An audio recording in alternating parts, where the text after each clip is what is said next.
ओम नमः चंडिकाय। प्रधानिक रहस्यम। ओम सप्तशती के इन तीनों रहस्यों के नारायण ऋषि अनुपस्थित चंद तथा महाकाली, महालक्ष्मी, महासरस्वती देवता हैं। शस्त्रोक्त फल की प्राप्ति के लिए जप में इसका विनियोग होता है। राजा बोले, भगवान, आपने चंडिका के अवतारों की कथा मुझसे कही।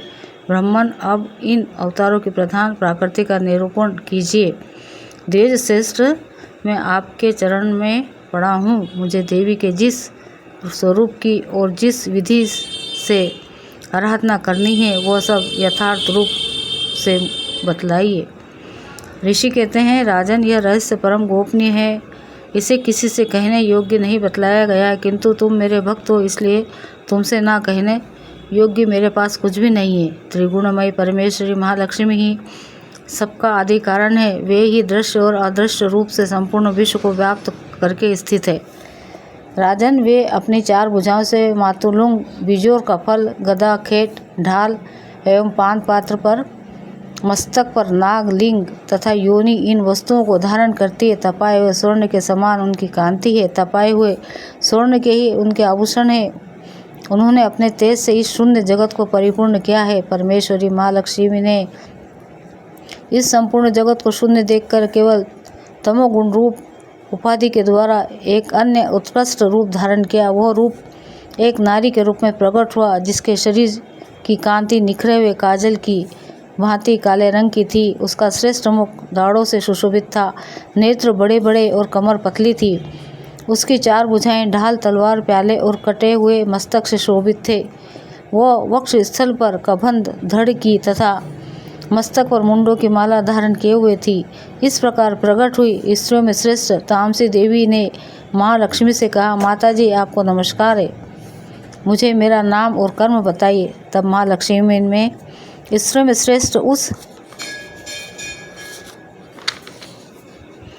तामसी देवी से कहा, मैं तुम्हें नाम प्रदान करती हूँ और तुम्हारे जो जो कर्म हैं उनको भी बतलाती हूँ। महामाया, महाकाली, महामारी, सुधा, तृषा, निंद्रा, तृष्णा, एक वीरा, कालराति, तरा, दुरात्य, ये तुम्हारे नाम हैं जो कर्मों के द्वारा लोक में चरितार्थ होंगे। इन नामों के द्वारा तुम्हारे कर्मों को जानकर जो उनका पाठ करता है वह सुख भोगता है।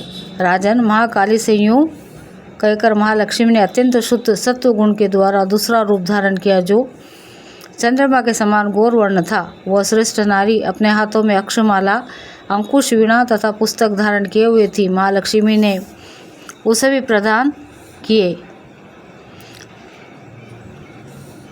महाविद्या, महावाणी, भारती, वाक, सरस्वती, आर्या, ब्राह्मी, कामधेनु, वेद गर्भा और दिवेश्वरी, बुद्धि के स्वामिनी, ये तुम्हारे नाम होंगे। तदंतर महालक्ष्मी ने महाकाली और महासरस्वती से कहा, देवियों, तुम दोनों अपने अपने गुणों के योग्य स्त्री पुरुष के जोड़े उत्पन्न करो।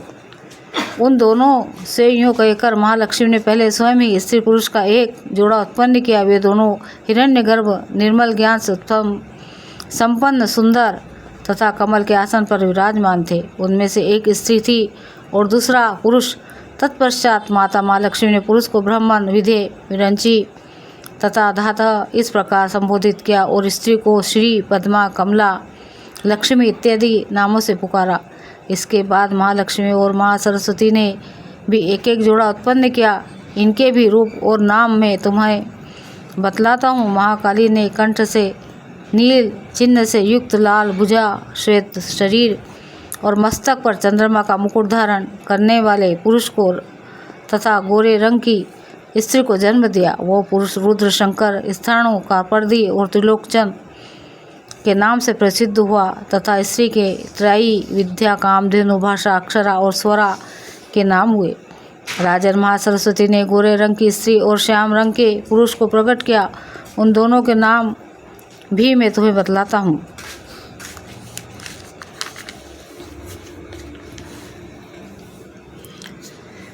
उनके पुरुष के नाम विष्णु, कृष्ण, ऋषिकेश, वासुदेव, जनार्दन हुए तथा स्त्री उमा, गौरी, सती, चंडी, सुंदरी, सुभागा और शिवा इन नामों से प्रसिद्ध हुई। इस प्रकार तीनों युवतियों ने तत्काल महापुरुष को प्राप्त हुए। इस बात को ज्ञान नेत्र वाले लोग ही समझ सकते हैं, दूसरे अज्ञानी जन इस रहस्य को नहीं जान सकते। राजन, माँ लक्ष्मी ने त्रिविद्या रूपा सरस्वती को ब्रह्मा के लिए पत्नी रूप में समर्पित किया, रुद्र को वरदायिनी गौरी तथा भगवान वासुदेव को लक्ष्मी दे दी। इस प्रकार सरस्वती के साथ संयुक्त होकर ब्रह्मा जी ने ब्रह्मांड को उत्पन्न किए हुए परम पराक्रमी भगवान रुद्र के गौरी के साथ मिलकर उसका भेदन किया। राजन, उस ब्रह्मांड में प्रधान महातत्व और आदि कार्य समूह पंचमहाभूतात्मक समस्त स्थावर जंगम रूप जगत की उत्पत्ति हुई। फिर लक्ष्मी के साथ भगवान विष्णु ने उस जगत का पालन पोषण किया और प्रलय काल में गौरी के साथ महेश्वर ने उसे संपूर्ण जगत का संहार किया। महाराज, माँ लक्ष्मी श्री सर्वसत्यमयी तथा सत्वों की अधीश्वरी है। वही निराकार और साकार रूप में रहकर नाना प्रकार के नाम धारण करती है।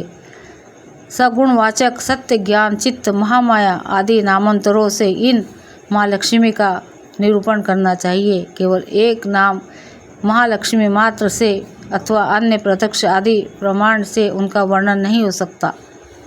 ओम नमः चंडिकाय।